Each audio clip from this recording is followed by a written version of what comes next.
steadily it rises. Hey, it's ODB, the Lincoln Addict. Thanks for coming back. If you're a return viewer and consuming the content on this video, I'm going to cover a very unique 64 Lincoln Continental Convertible that could be yours. The owner is interested in selling it. It's been in his family over 30 years, and he just wants something different. He's a handy guy, so he's done some stuff on the car, but you're going to see there's a lot of history with this. In this video, I'm going to show you the vehicle. We're going to talk about the pros of this particular car and why you may want to make the purchase. We're also going to talk about some things to consider. I'll show you some photos and videos of the vehicle that I took, as well as some that the gentleman, Brian, the seller, has recently sent to me because he was able to get the car on a lift today, which is July 20th, after the recent Lincoln and Continental Owners Club meeting that I was at, where I got a chance to meet the gentleman and so on and so forth. So without further ado, let's jump right in. All right, so we're going to get started here.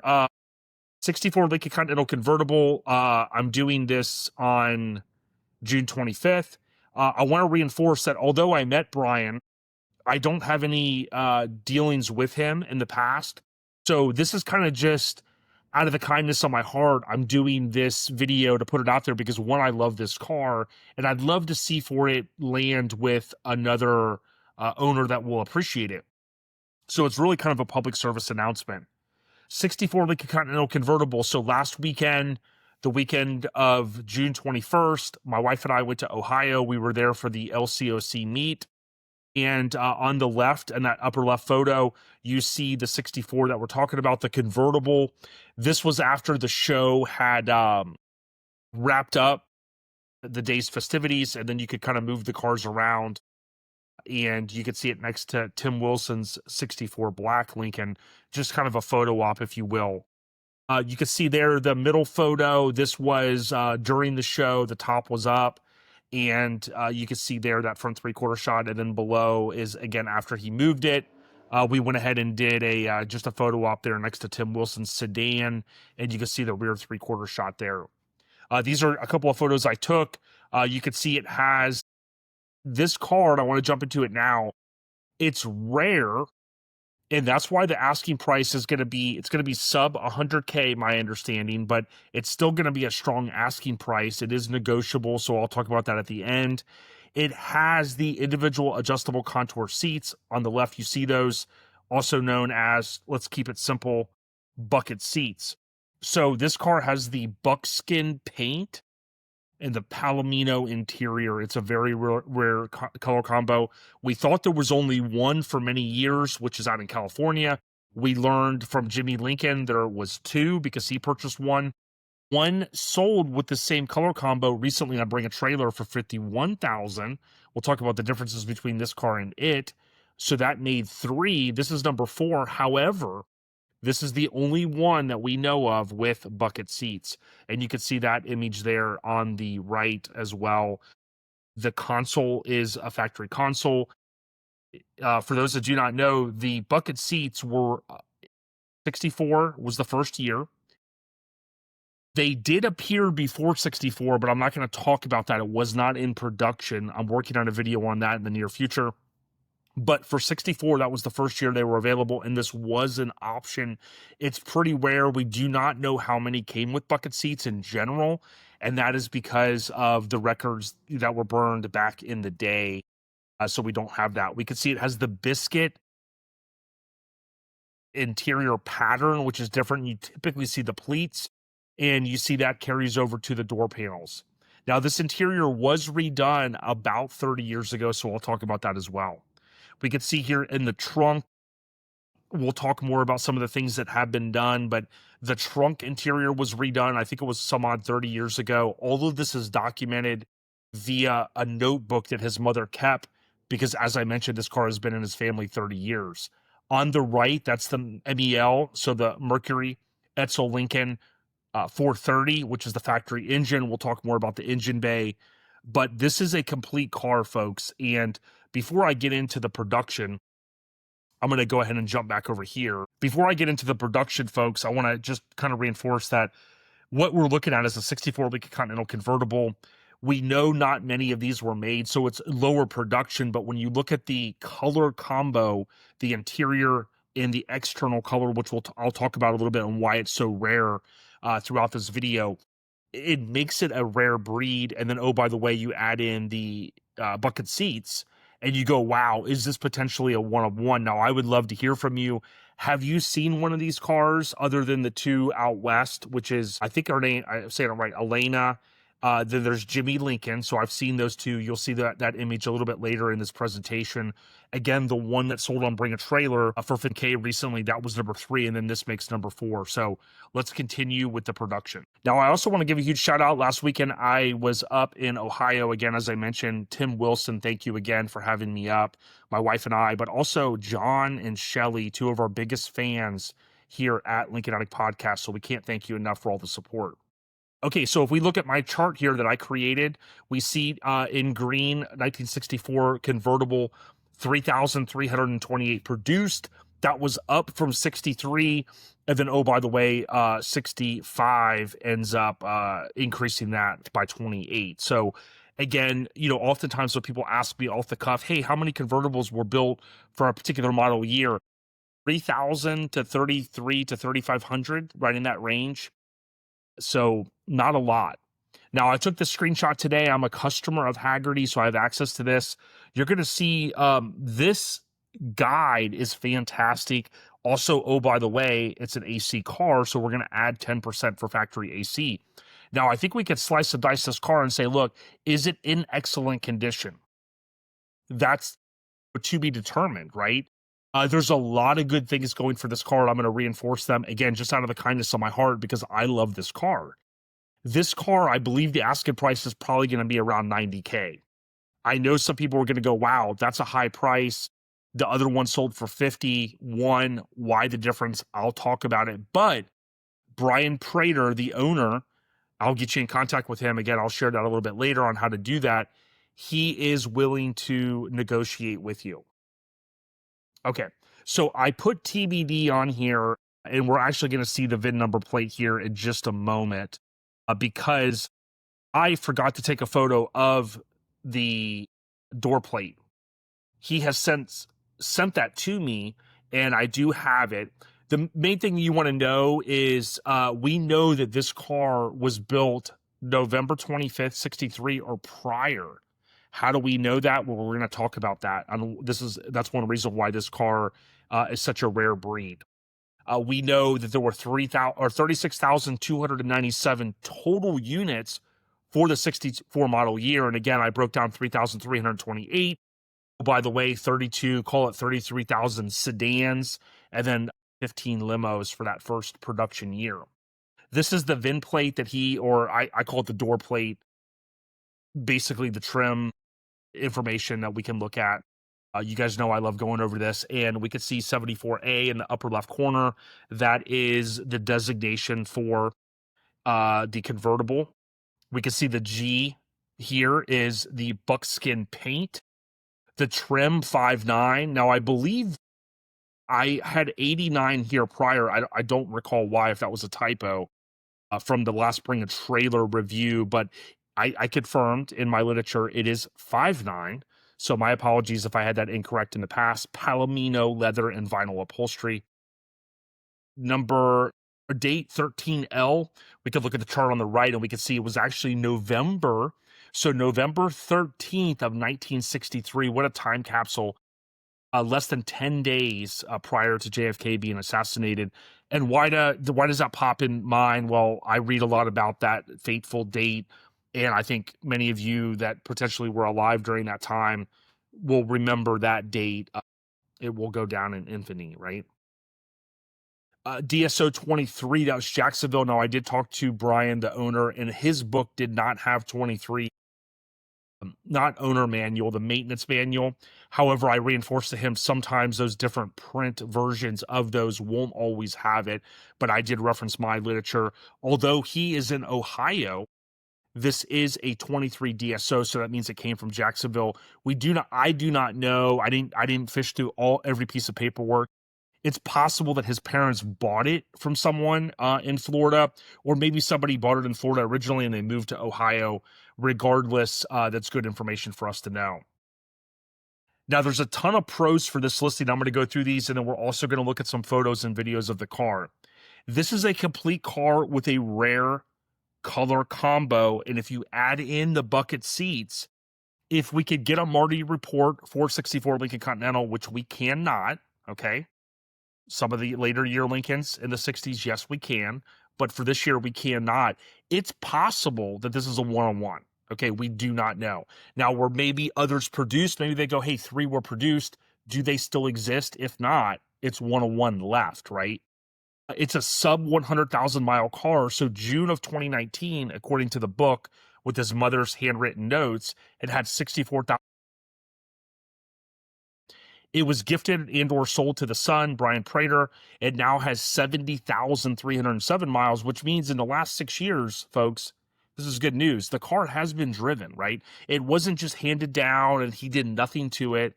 And I believe Brian has continued on, from what I can tell in the little notebook, making the updates, and we'll look at those images. It's an original car that hasn't been resto modded. However, one of the key differences between this car and the vehicle, as I mentioned, that recently sold on Bring a Trailer for $51,000, is that this owner is handy, okay? And he has done some really nice things to this car that he had to do to get the top working, okay? Is this car perfect? Absolutely not. Is this car a gem? My opinion is yes. It's a desirable year. As I mentioned, less than 3,200 convertibles built. It's not a black Lincoln. We joke about that. So many people love black Lincolns. You're either going to like this color or you're not, right? You're probably not going to go in the middle, go, wow, I really want a black Lincoln, but I'll settle on this butter color Lincoln. That's probably not going to be you unless your fancy is tickled by rare things. And people have told me, I like rare cars, and this is an opportunity for you. The top does work. I have video of that. I also posted a video on Lincoln Addict via social media. The windows, I do not believe I got a video of them working. I saw them go down. I saw them go up. So we'll talk a little bit more about that. It is an AC car that needs some work. I believe he's going to try to get that serviced. We'll look at the undercarriage. To me, looks very good. I peeked under it while I was there in Ohio. He has sent follow-up images and video, so we'll look at that, and we'll talk about maybe something that has to be done. The deck lid was amazing. Underneath this thing, they look crusty. This one did not. And for it being in Ohio for the past 31 years, call it, since at least 94, maybe longer, it had to have been in dry storage. There's no way around it, because it looked way nicer than some cars that I've seen restored. And what I'm talking about is underneath that deck lid. I often talk about that adhesive that kind of holds moisture, and it tends to make the little holes and the issues at the top of the deck lid, that outer skin. I did not see any of that present, especially underneath. That's usually the tell. We talked about the DSO, which is the destination sales office or sales region, if you will. That's number 23, lucky number 23 for Jacksonville. That's much better than, like, let's say a car went to the Midwest and it existed there its entire existence, and it was driven like no tomorrow, and the salt and the snow and things like that. That could paint a totally different picture. That's not what we're seeing. That's not what I saw with this one.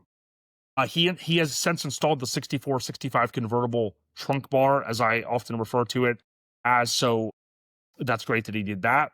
There's a new upper back panel switch. So he did the Jim Brewer. I get these names mixed up sometimes. So he did the Brewer Classic Lincoln billet housing. He also built his own switch.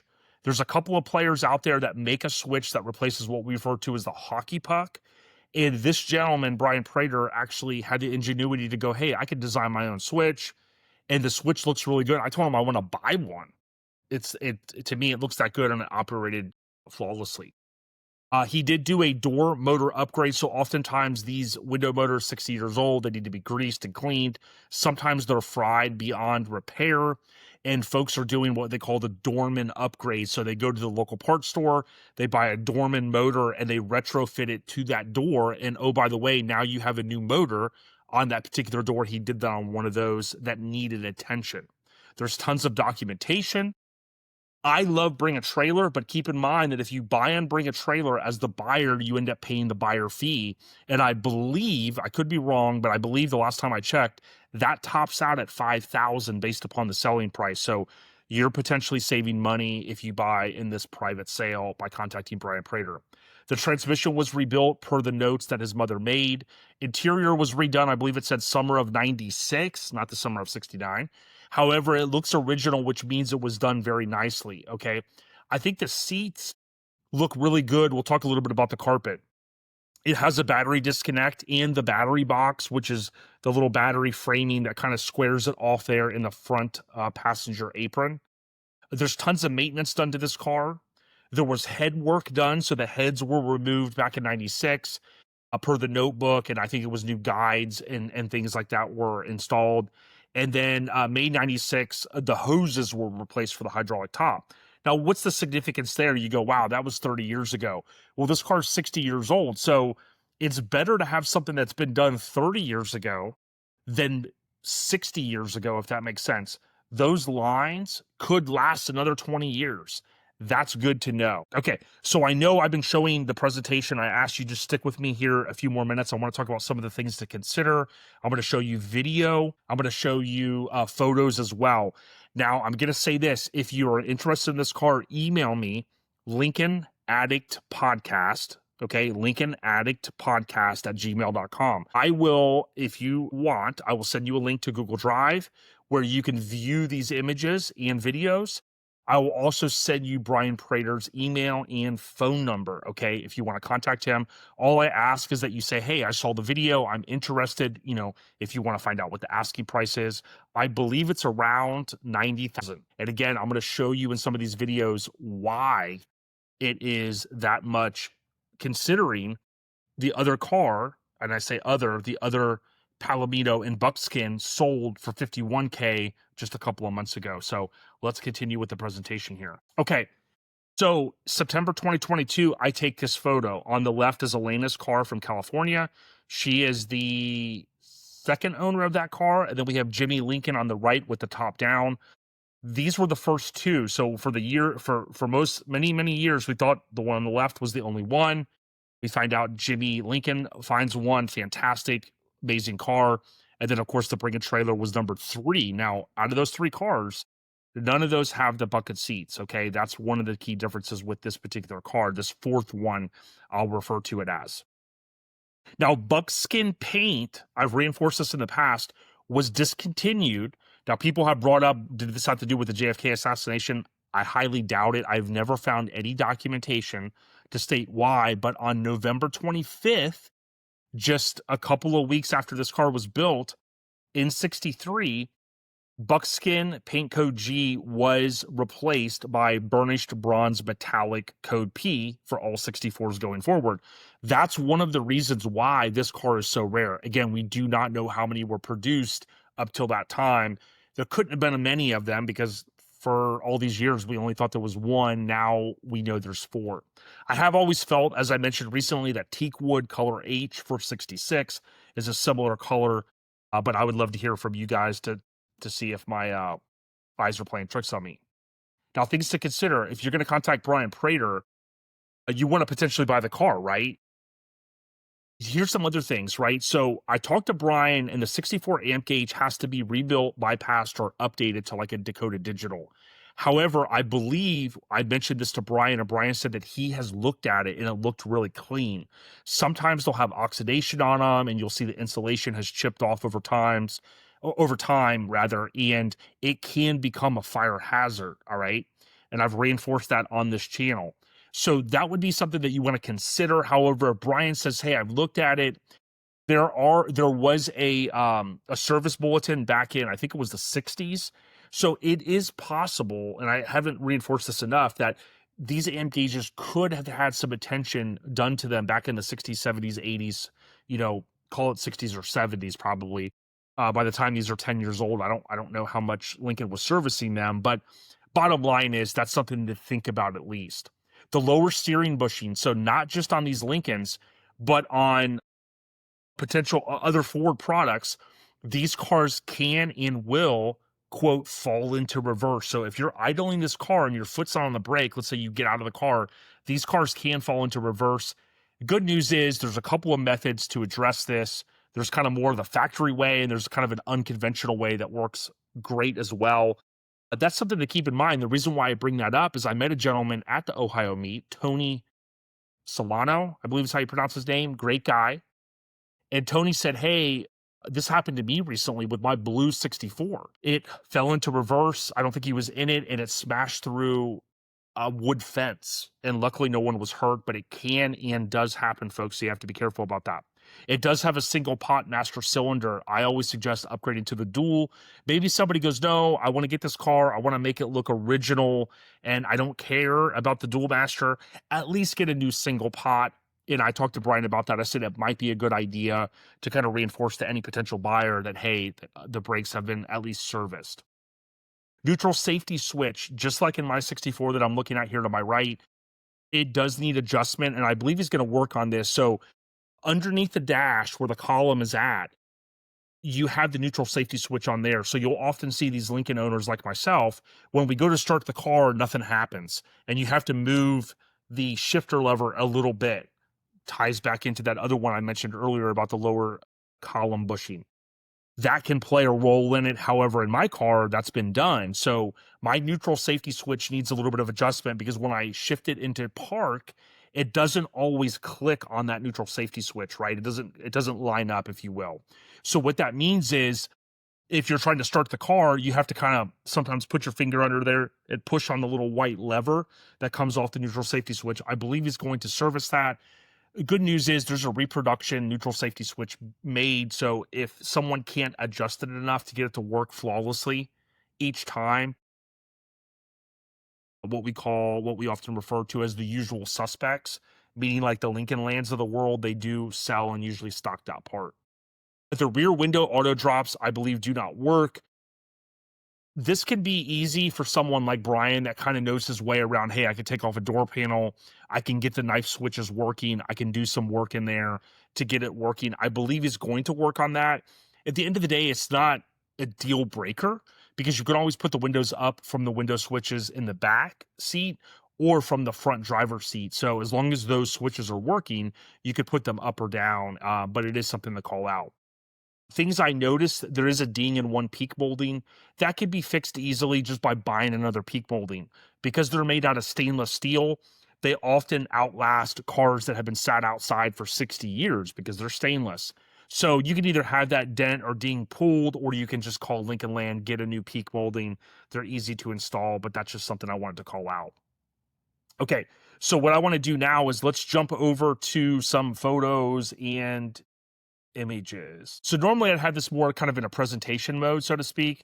But what I've done is I've just basically made a folder and I'm just going to go through and this is what I can show you or send to you rather if you email me lincolnaddictpodcast@gmail.com.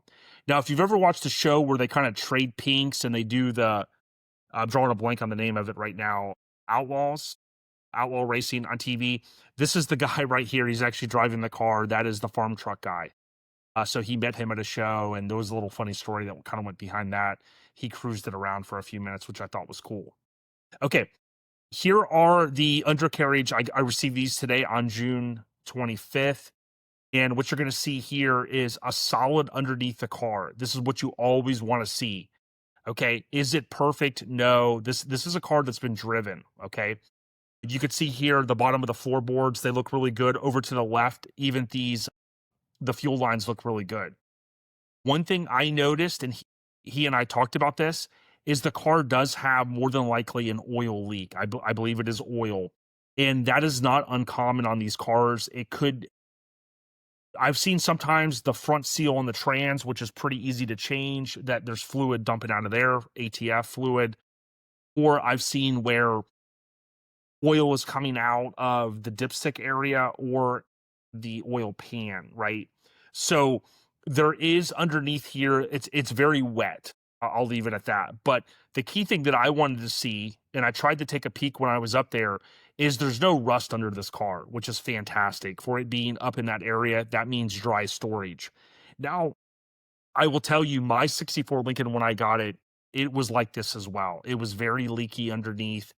And that's not the end of the world, in my opinion, because you can, that's something that you could say, hey, look, this car runs and drives. I can make sure it has oil in it. And oh, by the way, I'm going to go ahead and get some of this done. But again, what I'm covering with you now is, these are some things that you could potentially ask him about, right? As you're negotiating, maybe these are some things that he wants to tackle. What I'm going to do here is go back to this view. So I'm going to kind of jump through here. Okay, this was the farm truck guy. This is probably in the storage where he's keeping it. We've got the flags on it, which are cool. I'd love to have those mounts. We could see that the front driver side bumper end, it needs a little bit of adjusting. It doesn't look like it's ever hit anything, but this is an uncommon. Potentially, if you ever wanted to get any of this re-chromed, you're going to actually clock this the way it needs to be. These cars are big, so it is not uncommon if somebody just tapped on something at some point, but you could see that's one little minor call out there. It wasn't featured in this publication, but he did provide me with a magazine, and it's kind of neat that this car was on the cover of it. What we're going to do here is take a quick look. This is a little bit easier to do here. Again, he goes underneath the car. The exhaust has been redone at some point. One thing you'll notice that's not stock is it does have the exhaust tips that stick out just beyond. I know that's not everybody's favorite. That could easily be lopped off, and a downpipe, if you will, could be put on there. That's one of the non-stock things. You could see there a little discoloration on the mufflers and or resonators. It is a little wet up in here, and you can kind of see that. Again, that's not the end of the world. It looks like there's a new starter, and all up in there in the wheel well, that looks all dry, which is good. We're going to keep going through this. I know this is a little bit longer, but stick with me. So again, 64 bucket seats. Okay. The difference between this car and the car that sold for $51,000 is you're going to continue to see me talk about this. Not only does it have the rare color combo, which the Bring a Trailer Lincoln did as well, this has the bucket seats. Okay. This is also an air conditioned car. The other car was not. The other car had a 2-port carburetor, or excuse me, a 2-port fuel pump. This one has the Carter 3-port, okay? This car also has a bunch of stuff that you're going to see in a moment that has been done to it, okay? In a good way. Now, I talk about the battery tray right here. You can see that exists. We have the battery disconnect. And oh, by the way, he has moved the coil. This is not a bad thing. This coil in the factory location under the expansion tank is a pain in the you-know-what. It's not uncommon to see these moved. On my 64, I have a 67 or 66 bracket, which moves it over to this region over here.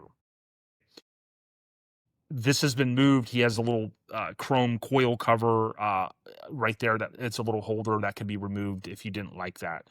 But we can see it's an AC car. It has the fan shroud. I believe it had the correct fan on it.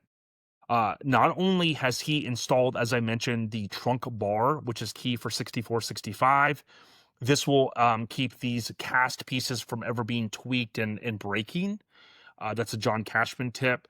It's hard to see here, but there's a billet housing, which is from Brewer Classics, Classic Lincolns. And that billet piece there replaces the factory, but he has built his own switch. There's a similar guy, I think 2 other people that sell a plunger switch that replaces what we refer to as the hockey puck. The hockey puck can be a pain in the you-know-what to adjust. Ask John Cashman. This is a very innovative thing that this individual did, and I liked it so much, I told him I'd like to buy one and have it in the event down the road that I ever need to do some work on mine. I could have it in the glove box there. Here's another photo again next to Tim's 64 sedan. He has a Bluetooth speaker in the back. He's got a bunch of paperwork with it. I will tell you one of the things that's not my favorite. I believe in the early to mid 90s, the carpet was replaced. The carpet doesn't look like factory carpet, and more than likely, whoever did it, they took the heel pad off. So, tip of the cap for trying to keep it stock. They took the heel pad off and they put that on this carpet, or maybe someone stitched it in there. If you went to Jim Wallace interior. He's the guy that's north of us in Florida, and he makes the best interiors in the world for these Lincolns, in my opinion. You could get a carpet kit from him, and he has the mold, and he will make the heel pad and have that in there as well. So I think when you look at this color, you go, wow. The seats, there is a slight discoloration from the seats to the door panels. I don't think it looks bad though, and that also includes the center console. If you look at the lower dash in here, there's again a little bit slight discoloration. I like it. I like the color, and if the seats were redone, like I understand, 30 years ago, it has that nicer look and feel to it versus them being done like 6 months ago. So you may disagree with me on that, but I certainly think the seats look really, really good in here. We can see that it does also have, this is a stack of literature in the back, and you'll see some images there. This is a factory piece here that when you open the gas door, so that little thing's there. You can see underneath the doors, there's no rust, which is fantastic. I would suggest if you're looking at really truly buying this car, try to go up and see it in Ohio. He drove it 3 hours each way, which was fantastic. We can see here the rear passenger bumper end. We have a ding. This could also be a little bit, it could be cocked a little bit so that it's slightly off. And again, that's not uncommon on these big cars. I had my bumper ends and bumper redone years ago by Advanced Plating in Tennessee, and that's certainly something that they would take care of that if you sent it to them. There's the ding and the peak molding. And then I'm not going to spend a lot of time here, but you can see transmission rebuilt. That actually, I just realized that says June of 2021. So I think he has continued, unless that's his mother's writing. But what you're going to see is these dates continue to go all the way back. July 96, seats reupholstered, new leather and vinyl, new carpet, different things there. 61,000 miles. Here's March 96. You could take screenshots of this or pause it if you need to. Car purchased November 1st of 1994.